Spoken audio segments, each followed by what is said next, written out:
I personally think that small businesses is a backbone of United States economy.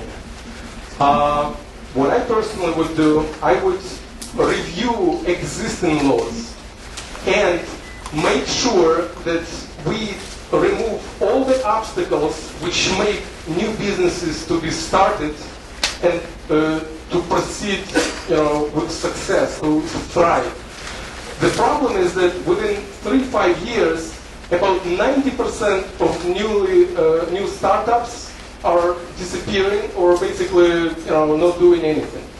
So what I would create special tools which businesses could use for free, which would be provided by the government, like, for example, do not call list. You all know the convenience of do not call list. I don't think even a single person from the federal government is involved in that. It's automated system. The same thing I would propose to facilitate starting new businesses, that it would be from the one button on the internet, where everything would be easy, everything would be logical. I started a business myself in 2003. I started a construction company, and immediately I had to immerse myself in so many regulations. I bought a van, and the van has a commercial license plate, and I'm driving the van without the sign, and I don't have the money for the sign. Here I'm getting a ticket. There are so many legislations which really create obstacles for starting small businesses legally and actually helping them to succeed. So that would be the simplest and the most effective, I think, way to help our economy, to actually help new businesses to be started. Thank you.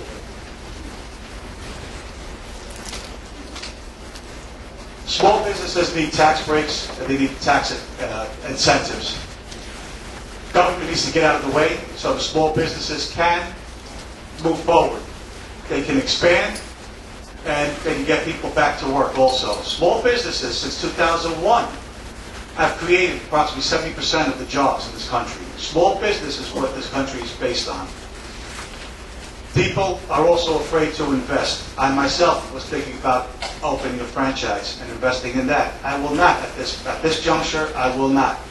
The economy is a little bit too shaky for me. We got job-killing mandates and legislation, such as what's going on. Still talking about cap and trade. That's another. I think that's a different topic, but that's something that will definitely kill plenty of jobs and kill a lot of especially the small businesses will take a beating. So again, the government should get out of the way and actually do something to give the small businesses incentives instead of taxing them to death. This is exactly the reason why I'm running. I spent 35 years in businesses, and small and large. I've been involved with at least a half a dozen different businesses, ranging in size up to $30 million a year. And I lived through the Reagan years. I lived when my dad came running up to me and telling me we're buying a $3 million printing press because there was a 10% investment tax credit. What that meant was that after handing out all of our bonuses, we would buy that printing press and actually lower our tax bill. And then we did do that and hired 200 people within 3 months, not 3 years later. I know exactly the kinds of things we can do. I have been exploring the idea of a payroll tax holiday. You could have 1 million businesses hiring one person overnight. All you do is tell them, say, look, you hire someone who's on the unemployment line, and for the first 60 days, you don't pay tax. Well, guess what? You can hire someone at a 40% discount, you get them off the unemployment, it doesn't cost the government a penny, it actually saves the government money day one because they're not paying his unemployment, and then 60 days later you can renegotiate with full taxes and benefits. This is an area I'm so comfortable with. Once we get the economy back going, then we can argue about the entitlement programs and which ones are the most sacred trusts that we have made to our citizenry, our retired people, and all the other entitlements. But the first thing that has to happen is we have to get the economy back on track, and with the right type of incentives. Right now, everything the administration is doing is exactly wrong. And in fact, they've run the debt up so high that they've sucked up all the available credit, and it's almost impossible for small business to get a loan today. So that is an area that is chief concern, and it's going to be the most important issue in the fall.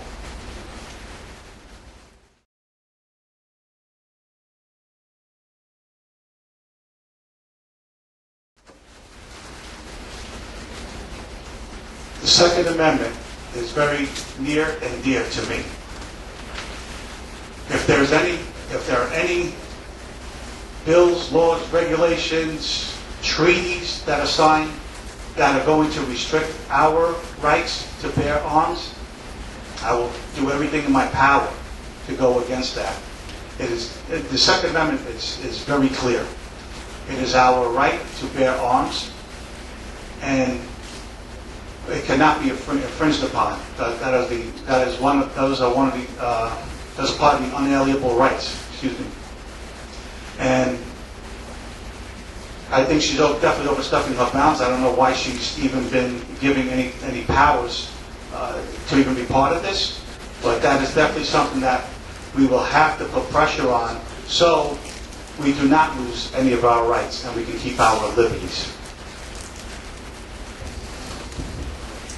The Second Amendment is one of the most fundamental, important amendments in our Constitution. The right to bear arms is fundamental and gives us our fundamental liberties and protects us from tyranny. Where the people bear arms, tyranny does not exist. Just read Mark Levin's book on liberty and tyranny. It becomes very clear. It's about the Constitution, protecting the Constitution. This is pretty much a no-brainer. I believe in the right to bear arms. Nothing left to say.